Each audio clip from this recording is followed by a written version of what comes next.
Olá, muito boa tarde a você que está conectado conosco aqui pelo site Notícias Agrícolas. Está no ar mais um boletim de mercado, olhando para o que está acontecendo com o preço da soja lá na Bolsa de Chicago.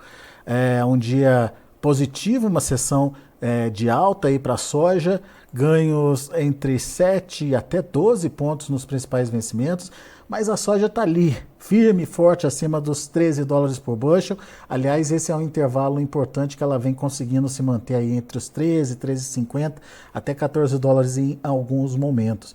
E para comentar o que esperar desse mercado, principalmente o que a gente precisa ficar atento aí nos próximos dias, o que vai mandar aí em relação à formação de preços. Nosso convidado hoje é o Enio Fernandes, lá da Terra Agronegócios. Enio Fernandes que interrompeu, né, Enio Fernandes, o jogo do time do coração dele. O Fluminense está jogando nesse momento pelo Mundial de Clubes aí, está ganhando, diga-se de passagem, e o Enio parou aí o jogo só para assistir a gente. Obrigado pela preferência aí, viu, Enio? É um prazer sempre estar ao lado de vocês, finalizar o ano com vocês é muito bom. Muito bem. Seu Fluminense está ganhando de 2-0, né? 2-0, jogando bem, graças a Deus, Deus está iluminando. Vamos para a final, quiçá virar campeão do mundo. Boa, Enio. Bom, um pouquinho de sorte, chegamos lá. É isso aí. E como é que está a soja, hein? O que você me conta aí do mercado da soja nesse momento, Enio? Alexander, na verdade, soja é um bom tempo, mas é um bom tempo mesmo. Ela está operando no intervalo de 13 bushel points como suporte e uma resistência de 14 bushel points. E nos últimos dias, ela está no contrato março, maio, perto de 3,40, 3,50. 3,50 é um bom número, né?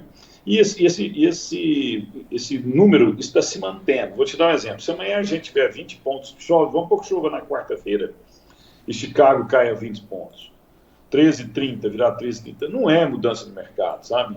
Para a gente ter uma mudança de mercado, essa só tem que tentar buscar quebrar o suporte de 13 ou tentar quebrar a resistência de 14 bushel points. O mercado está bem consolidado nesse número, esperando a intensidade dessa chuva.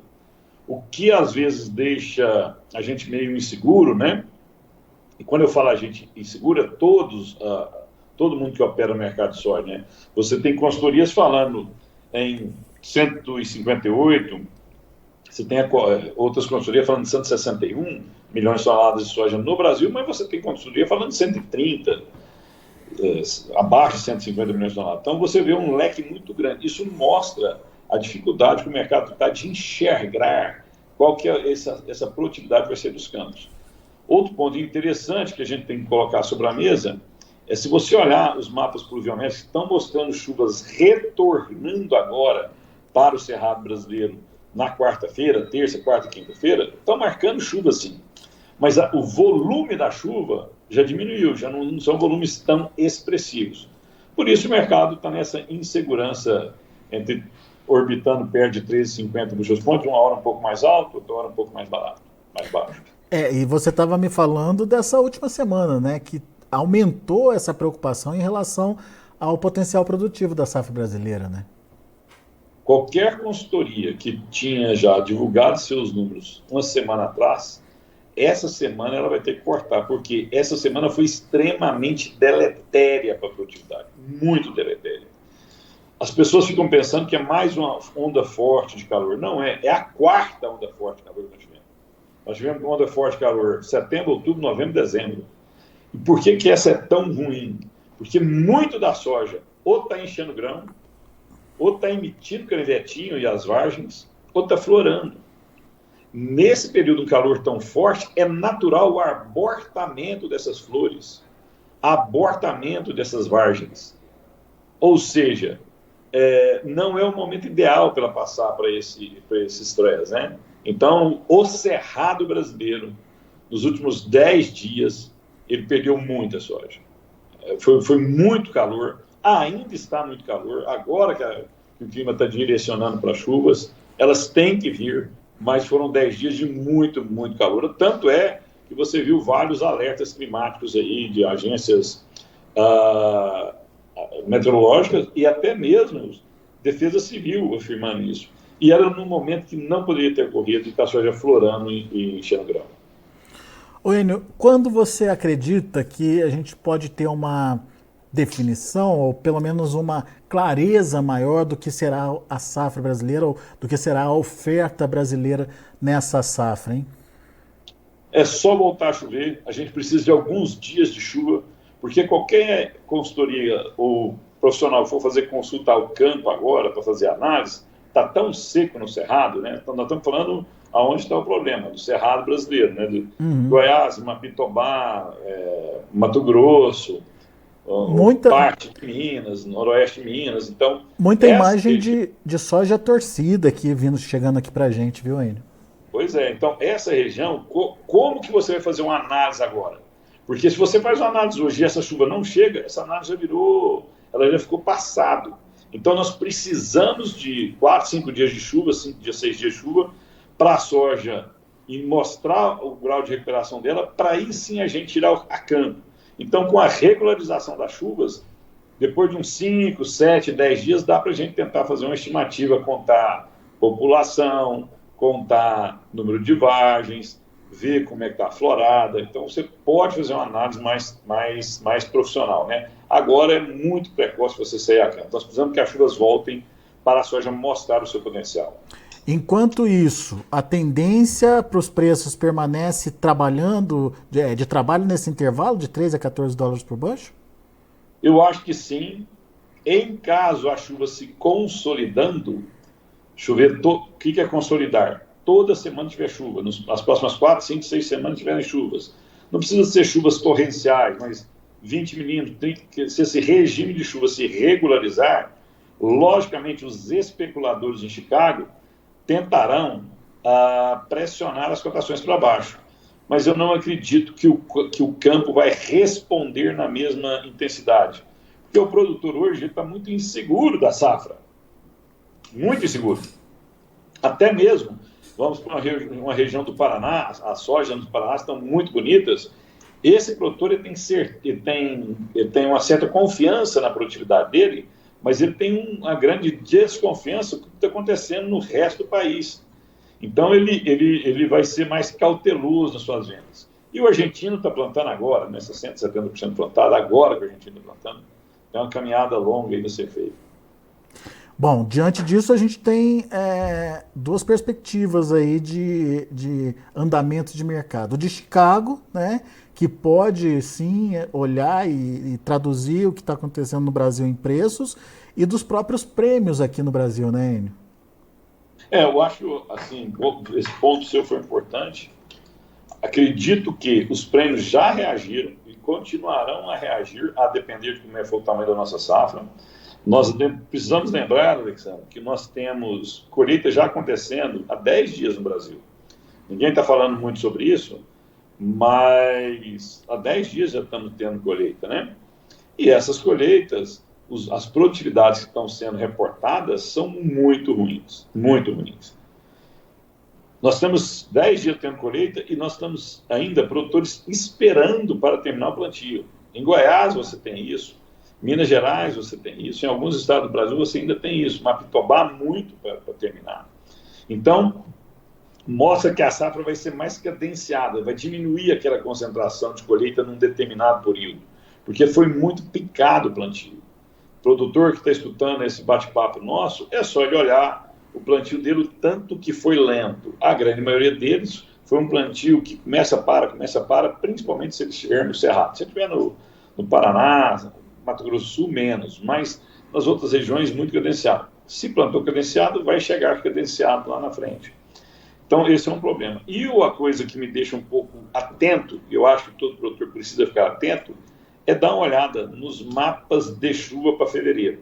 Em algumas regiões, não é generalizado, tá? Mas em algumas regiões, principalmente no médio norte do Cerrado, nós vamos ter excesso de chuva nessas regiões. Chuvas 100 milímetros acima da média, 150 milímetros acima da média, que em fevereiro já é uma média alta. Podemos ter problemas na colheita. E aí sim, fica difícil o produtor ser muito vendedor com um cenário desse.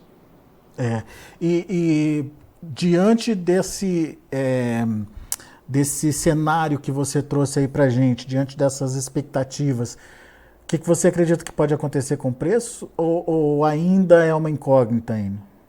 Não, o preço, que eu te falei, no atual cenário, com os números que a gente tem na mão, e não é de hoje. Você pode acompanhar nossas entrevistas, você pode acompanhar os nossos dados, ou até mesmo com o Comportamento de Chicago dos últimos meses, né?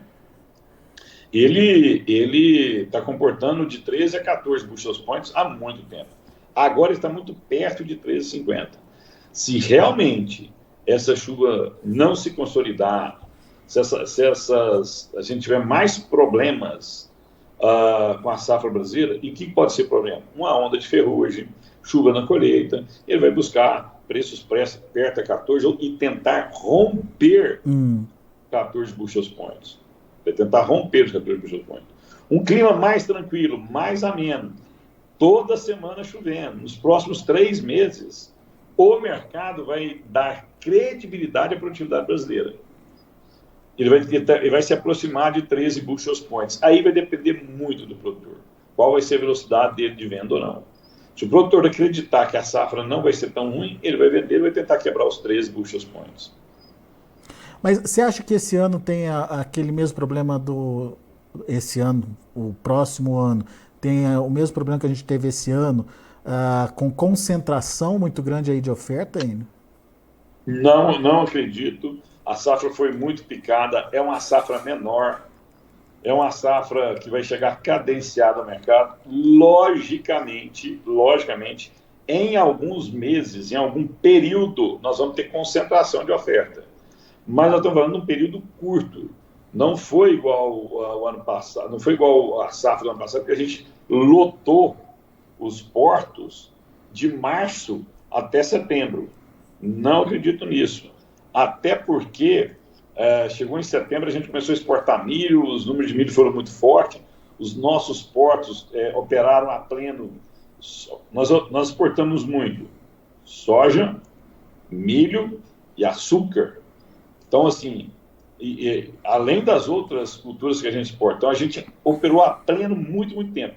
Agora, também não quer dizer, a gente que está falando num canal que nem o seu, que tem uma visibilidade enorme, gigantesca, não quer dizer que os portos vão estar tranquilos. Não é nada disso. Não é nada disso. Eu só estou falando que eu não acredito que seja tão desesperador que foi o ano passado.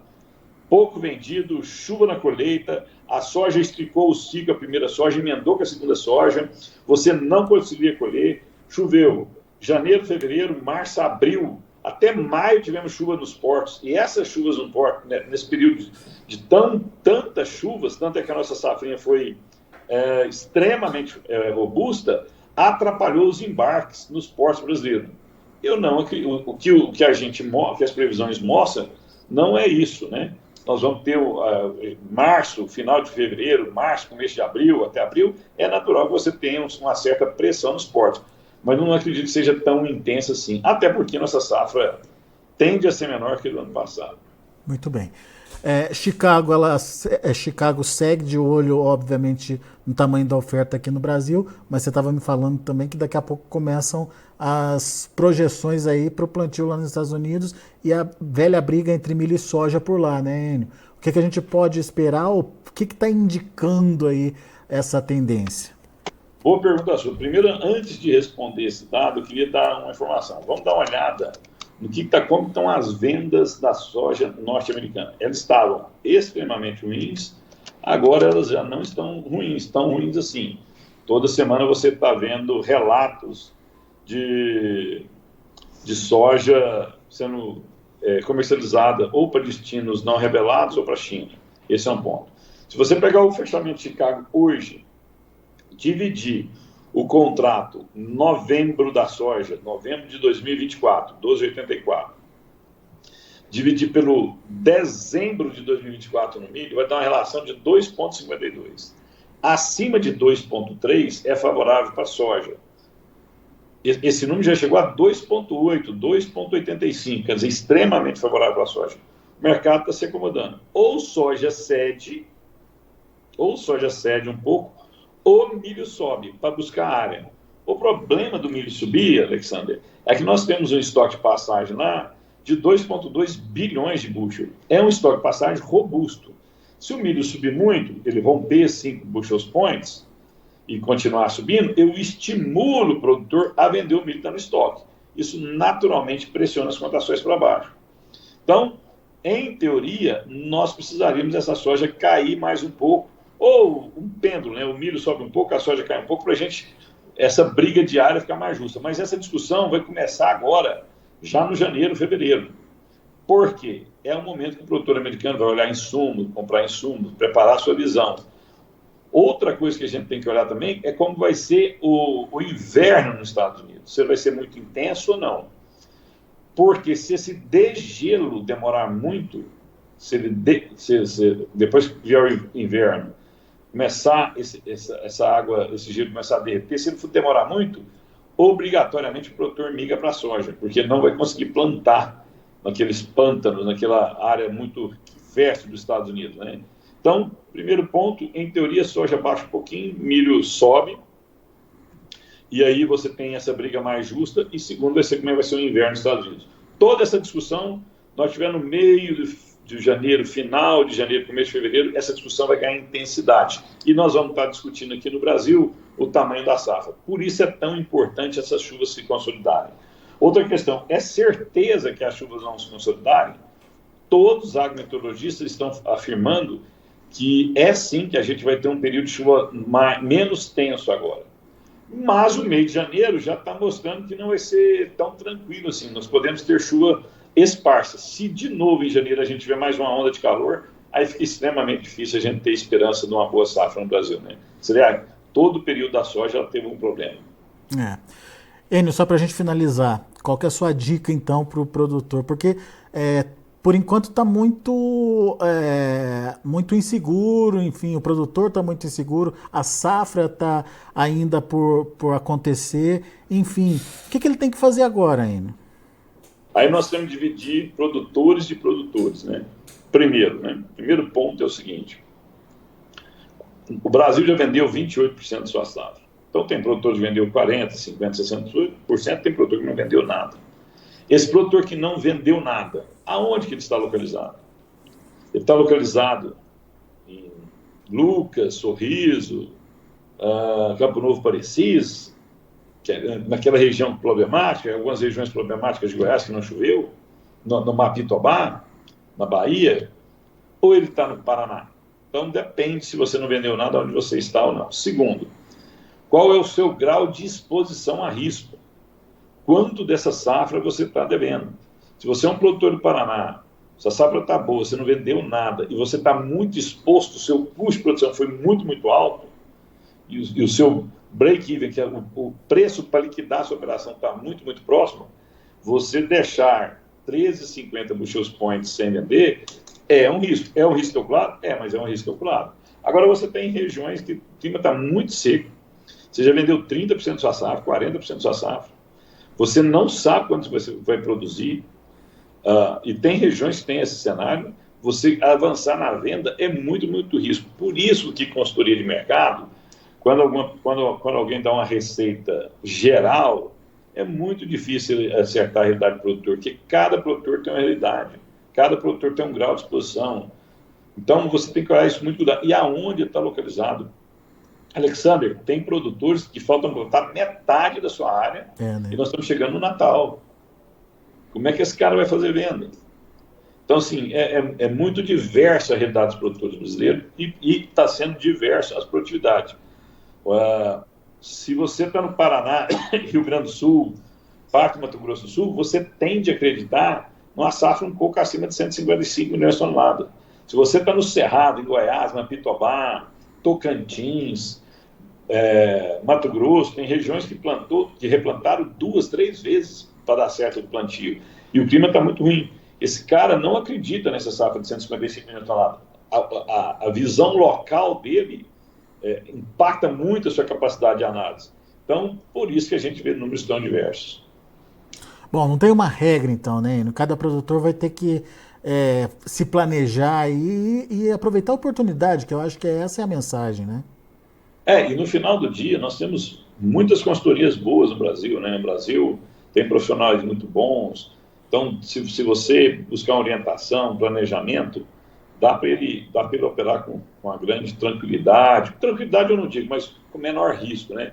E aí depende também do seguinte, qual que é o seu objetivo final?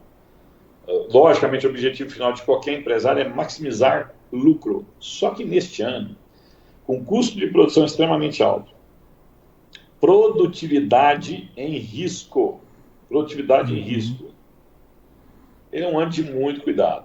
Aqui eu seria muito parcimonioso nas minhas decisões, eu tentaria levantar exatamente o que eu tenho de soja, o que eu vou ter de soja. Esse mesmo produtor, na volta a chover, tem que fazer um tour nas suas lavouras, tentar estimar, e ele sabe aproximadamente o que ele vai colher.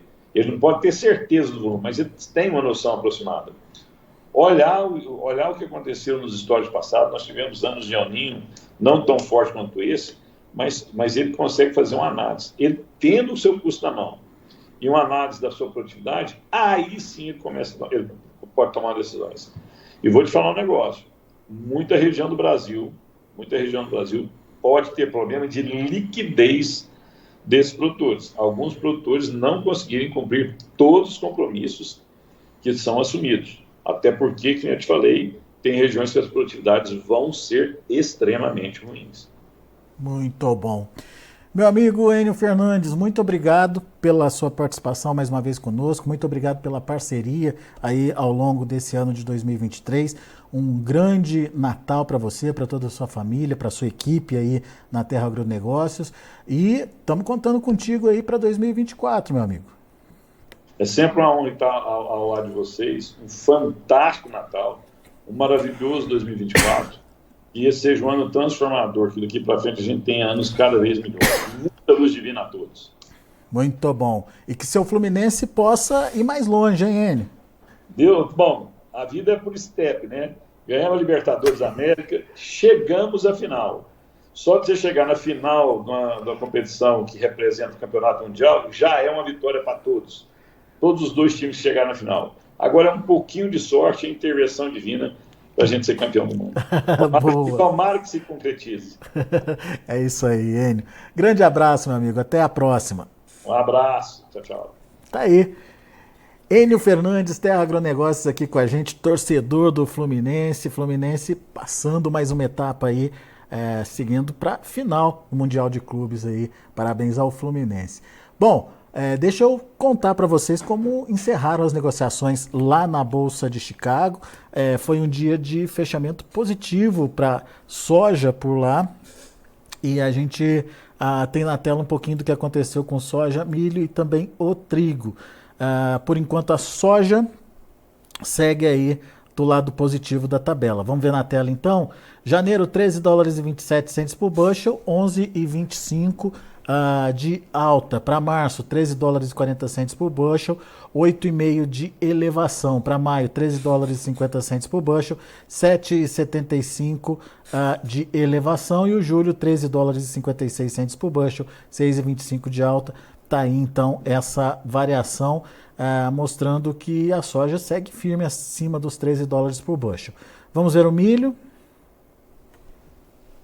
Para março, 4 dólares e 77 centes por bushel, milho perdendo 6 pontos. Para maio, 4,89, queda de 5 pontos mais 75. Para julho, 4 dólares e 99 centes por bushel, perdendo 5 pontos mais 25. Para setembro, 5 dólares e 1 cento por bushel, queda de 4 pontos. São os números do mercado do milho lá na Bolsa de Chicago também. E para finalizar, a gente tem o trigo. Para maio, 6 dólares e 28 centes por bushel, perda de 11 pontos e meio. Para julho, 6 dólares e 33 centes por bushel, 10,5 de queda. Setembro, 6 dólares e 43 centes por bushel, 9,5 de recuo aí nos preços do trigo lá na Bolsa de Chicago. São os números de hoje de finalização dos preços lá na Bolsa de Chicago. A gente agradece muito a participação de todos que estão aqui com a gente. Leomar Valiati está dizendo que lá em Montevidéu, em Goiás, 44 graus, está derretendo tudo a soja por lá, é isso que a gente está falando. Leomar, pelo que o INMET contou para a gente hoje, as chuvas já estão chegando, vamos torcer para que seja suficiente para pelo menos parar com essa quebra que vem sendo bastante intensa aí nas regiões produtoras, principalmente do Cerrado, esse ano. Obrigado pela informação e, obviamente, vamos torcer para que essa nova rodada de chuva que está chegando aí seja realmente um diferencial para as lavouras pelo Brasil afora. Bom, a gente vai ficando por aqui, agradeço muito a sua atenção e a sua audiência. Notícias agrícolas, informação agro-relevante e conectada.